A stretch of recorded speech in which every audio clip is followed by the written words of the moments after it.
Hello guys, welcome back to our channel again.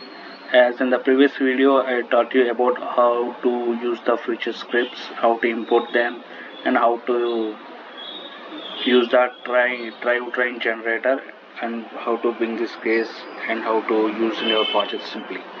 So today I'm going to teach you about the gear relations, how to give relation to the each case, and how to animate them in the assembly.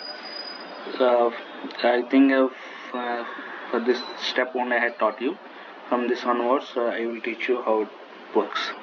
So first of all, we need the shaft connection to something body to the gears, because we need to hold the gears in certain positions, right? So for that, I'm going to uh, draw some bar to the gears to hold them. So I'm selecting the plane, I'm selecting the sketch, I'm selecting the line to the gear centers.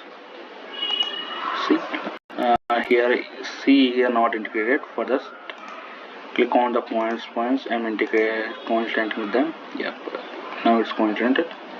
Now I'm going to use slot. Yes, now the slot is created. You can give dimensions to the body also. Now whatever you want, we want the circles to the exact centers. I'm drawing the centers of circles. Observe them clearly, guys.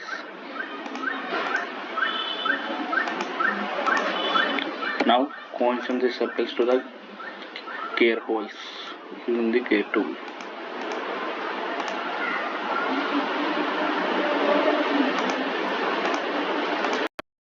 Okay guys, now you can see I cleared the slot and I am giving coincident with the lines each other.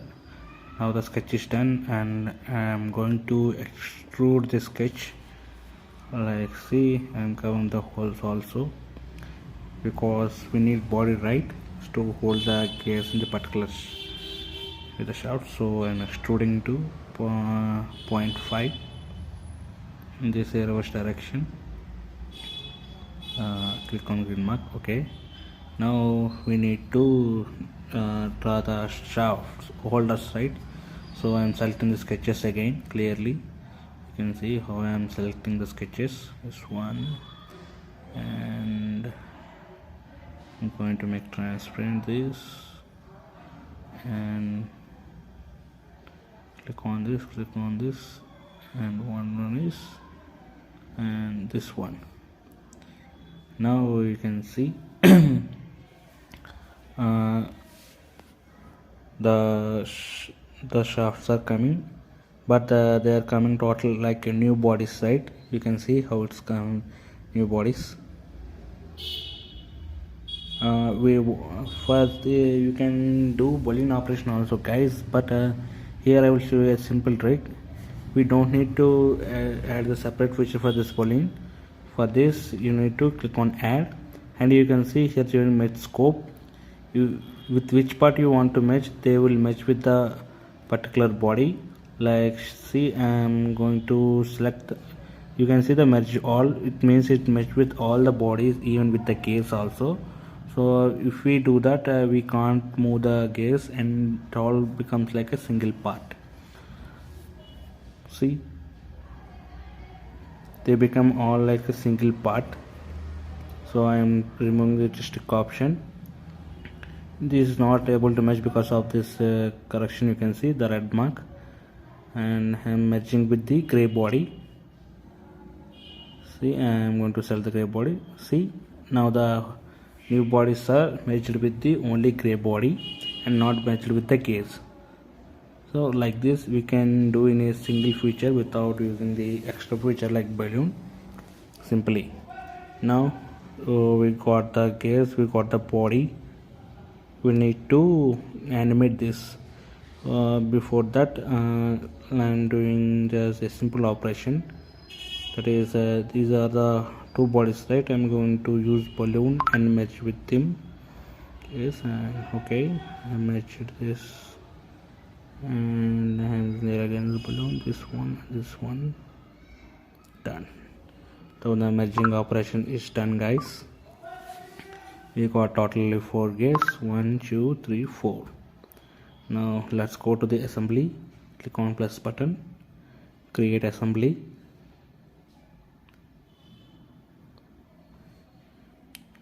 Now import the parts by clicking on this part studio. See, the whole body is come. Now click on green button. Yeah, we got the all gears and body also. Now I'm going to fix the gray body because we don't need to move when moving the any revolute operation like that. So right click on it and fix the body so it would not move. Now we are need to mate the bodies to each other by using mate connectors. So first of all, see the dimensions from which distance they are actually.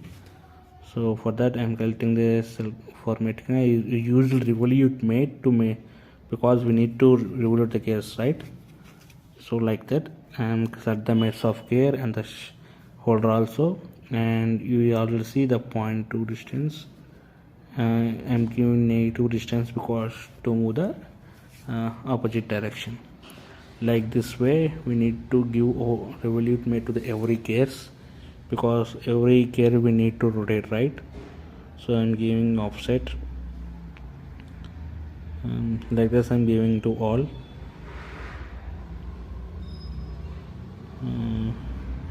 Select the gear image, select the part, select revolute image, and select the shaft.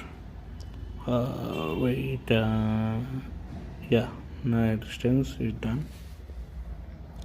Here I got my, don't bother these guys, just ignore this for this time.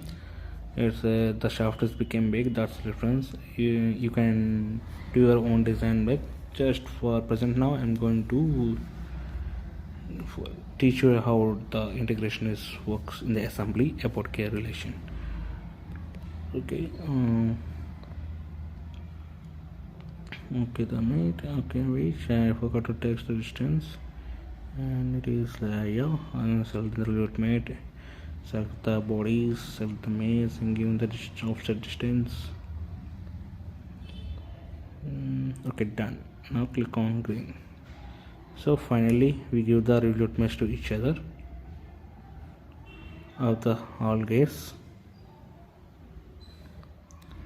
So you can see they integrated equally with the same positions. Like this we can see how we can do in the Onshape assembly about using the mate connectors. Now we need to give the gear relation to the two gears to move each other. So we have to count the number of teeth of each gears.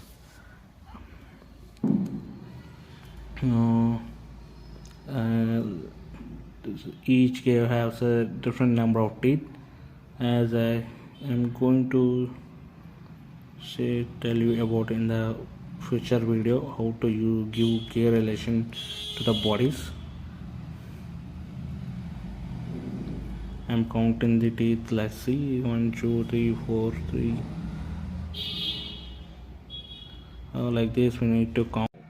If you like our content, guys, please do like and subscribe our channel and learn about Onshape through our channel. Thank you.